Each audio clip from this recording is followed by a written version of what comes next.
Welcome to the Digital Dreaming Off the Gridiron podcast, y'all. It is a Monday after the NFL draft, in addition to WrestleMania Fallout week and weekend. I'm your host, Oscar Lee, joined by my co-host of the most, Cortez Brands Jr.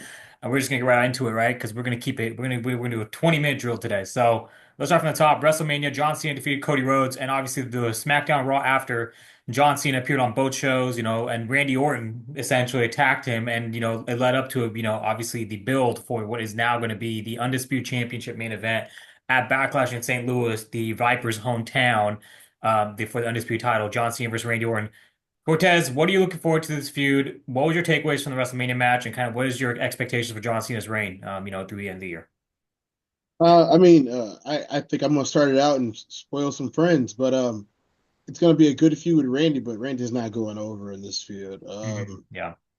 I think that it was nice that he was able to put them back together, and it'll be a hell of a back and forth. Both of them can work really good on the mic. They have both the background as well as the history to do it and make each other look good. And we know they're both like this is probably the best version of Cena we've seen physically in a long time.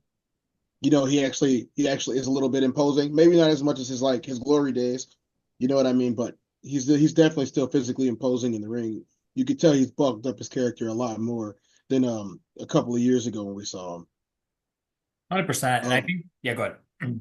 yeah, and I'd say that like that him refusing to do anything with his character is kind of cool because it's like he's not necessarily a quote unquote heel.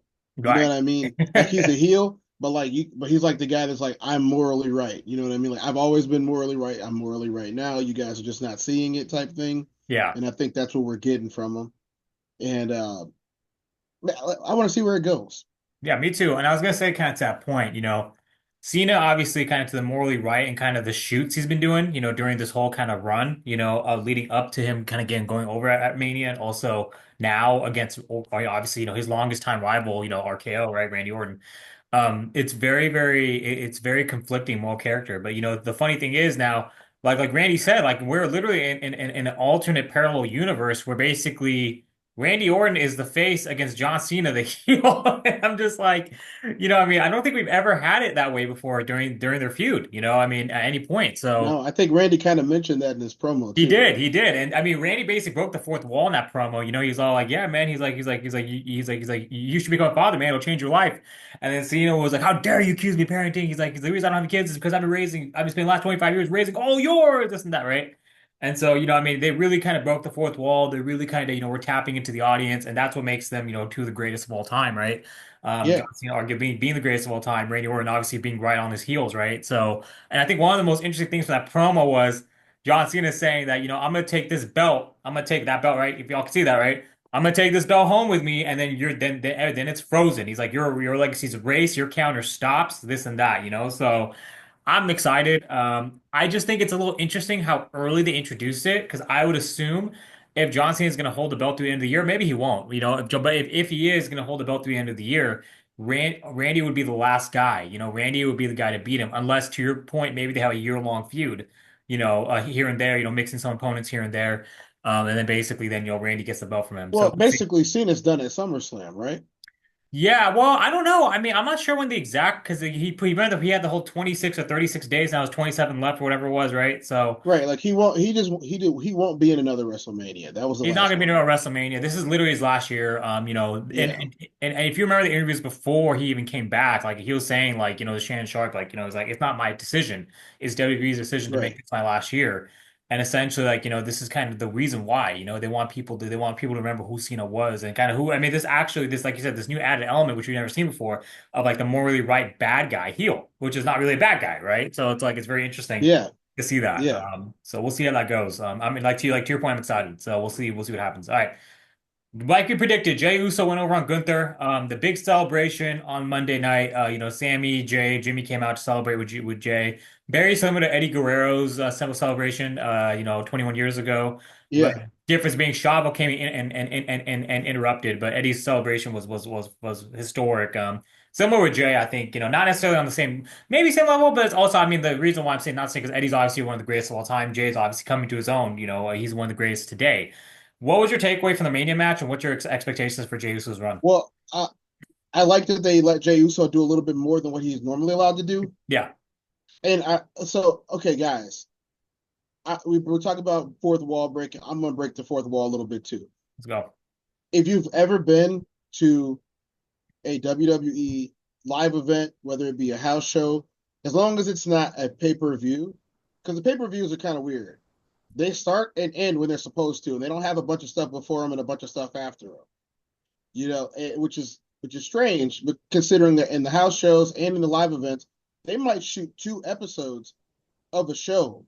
They might shoot Velocity and what used to be main event. Now they brought back the main event, so it's like they're not really using that title to Yeah, shoot that show. But for years they were shooting the main event and like Velocity or whatever it's called now on on the same show on Monday or Thursday.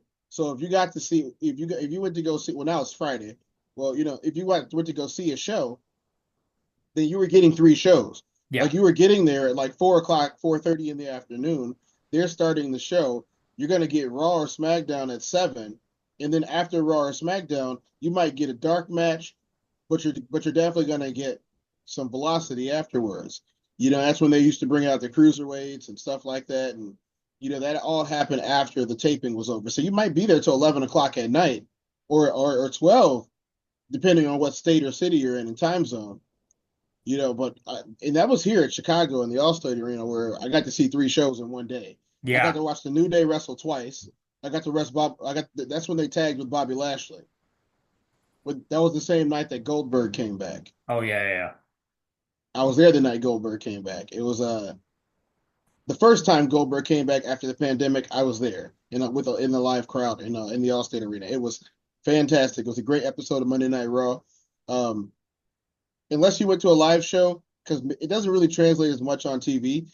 But if Bobby Lashley was an excellent WWE champion, if you the live show Bobby Lashley so much better than his presentation on television. And I'm not saying his presentation on television was bad in WWE. No, absolutely. I'm Yeah, I'm I was saying gonna that just Bobby is a great character, phenomenal and great he's great. And to character. your point, like when you see him live, because I saw him live when he came to SmackDown in September 2023. You know, I mean, Bobby Lashley. I mean, he wasn't even competing. He was just managing, right? And he just came on the suit and doing like this, right? Just like pointing to the crowd and like this. But he has so much aura and presence. You know, it's like it's crazy. Yeah, You know, and so I mean, he's to your point, fantastic. He's huge. yeah. You know what I mean? Like and then he's actually pretty funny too Oh if yeah, you watch him. he I is think funny. that He is funny. the WWE's cameras tried to keep that side of him away from They do, television, yeah, because but you he's know the Almighty. hilarious. Yeah, yeah. Sorry to your point. And you know I don't mean to interrupt you, but they do. I mean, if you saw the interview with him and Big E, and Kofi, and I forgot who else, but like they're talking about the first ever black WWE champions, right? And then Bobby was like hopefully I mean like it's no longer a thing, and then basically Big E was like well the man was honored to win it, and then Bobby's like yeah because you won it for me, and then everyone started cracking up and. So I mean, Bobby's that guy. He's charismatic. He's great. Yeah, Don't want to spend too much time on this because we're limited on time. But I just want to say to your point, Jey Uso is the workhorse champion, right? Jey Uso, that's what that yeah, heavyweight title belt is, the yeah. workhorse champion. I'm excited. To your point, I mean, you and I called it. Watch the journey that they posted the day before and the day of WrestleMania. Yeah.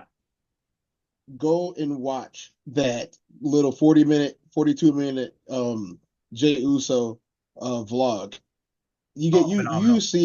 you see who Jey Uso is, Yeah. and us fans who've been interacting with Jey Uso for the better part of a decade, we already knew, but like the people who are now Jey Uso fans but weren't necessarily Usos fans when they were coming out doing a haka before each time, and before each entrance, if you guys don't know those Usos, go and watch the documentaries they've been doing. And I recommend going and check out Zilla's too, Jacob Fatu's. These guys are fantastic as far as professional wrestling goes.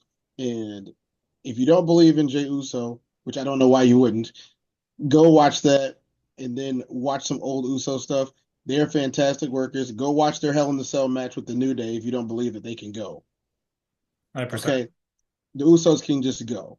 Yeah. And what people don't understand is Jimmy is technically actually a better wrestler than Jay, and he's better on the mic. So we're gonna see it. And Jimmy's getting the push. Yeah, Jimmy Jimmy's closed the getting the show. push. And Jimmy actually, no, closed the show last week. so you're right, and you actually perfect segue. So Jacob Fatu went over on LA Knight, became the U.S. champion at WrestleMania.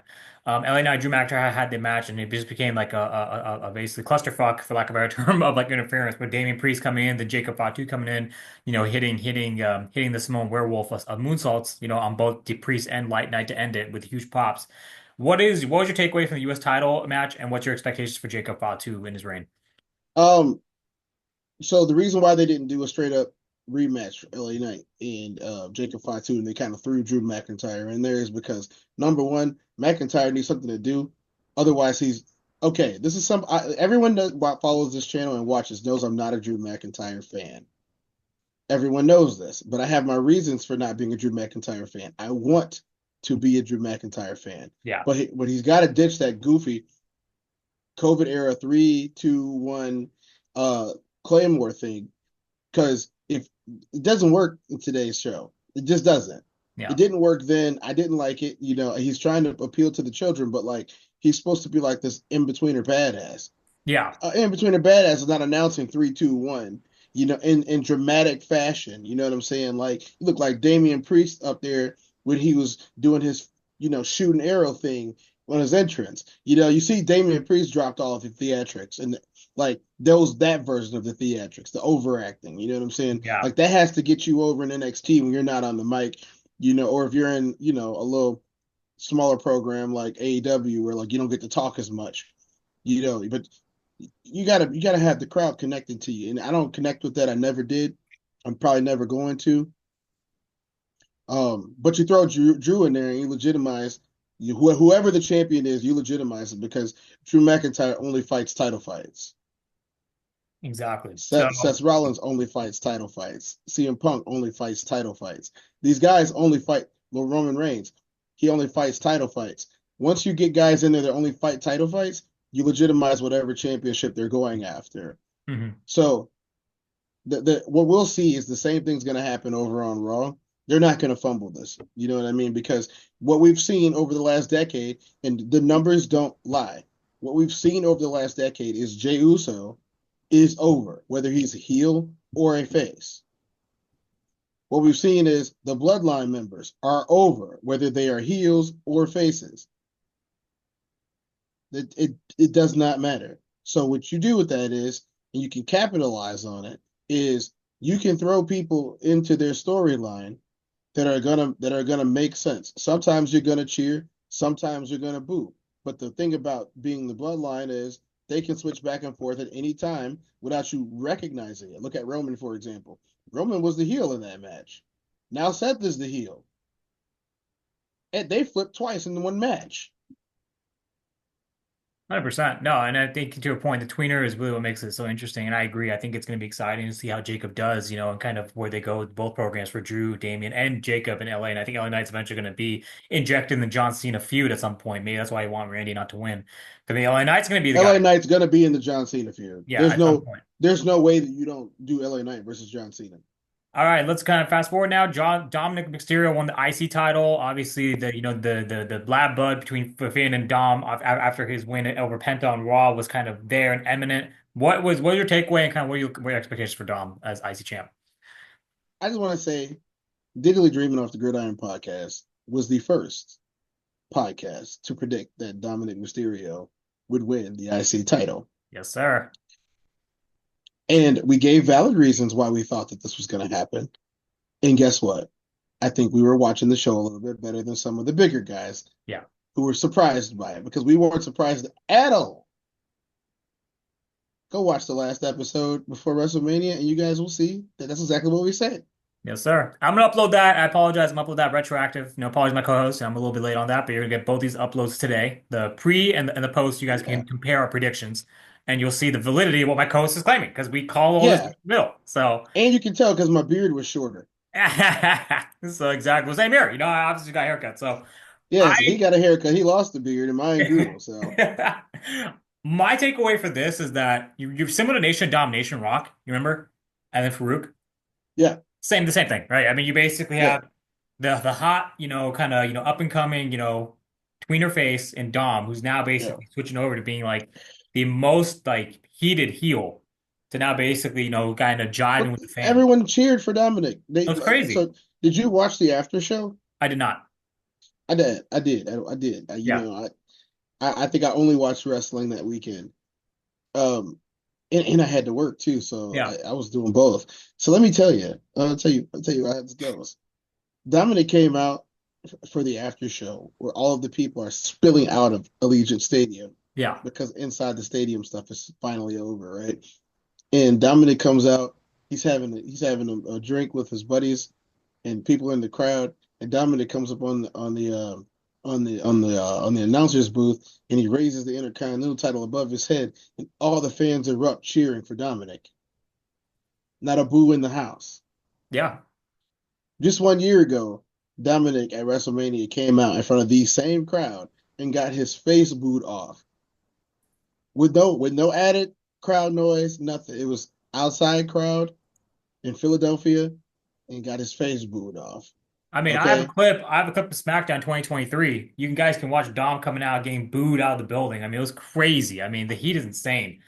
And kind of to the point, I mean, don't want to interrupt, but I just have to make sure we cover all topics on this, right? Because we're limited time today. I agree. I think it's interesting to see kind of how Dominic's transition and transform his character. But I just wanted to say I'm excited to see what happens with this kind of feud. Eventually, I think Dom is going to overtake Finn as leader of the Judgment Day. It's been brewing for months. That's what they always do. So obviously, we're going to see that happen Well, in Finn short time. Balor desperately needs a character rechange. Even though they just gave him a new theme, like the new theme doesn't even touch the old one. Like Yeah, they tried to add in some elements the next week of the old theme. Just go back to the old theme, man. Like that's it. I hope Rusev goes back to his old theme too, Yeah, because he that's it. debuted Yeah, and his new theme is I, but we knew it was Rusev because of the theme. It sounds like a Rusev theme, but the old theme was the banger, you know. 100%. Have him come out. Rusev Machka, Rujka Valdria. I Okay, that good. know. Hey, Oh, bring that back. bring that back.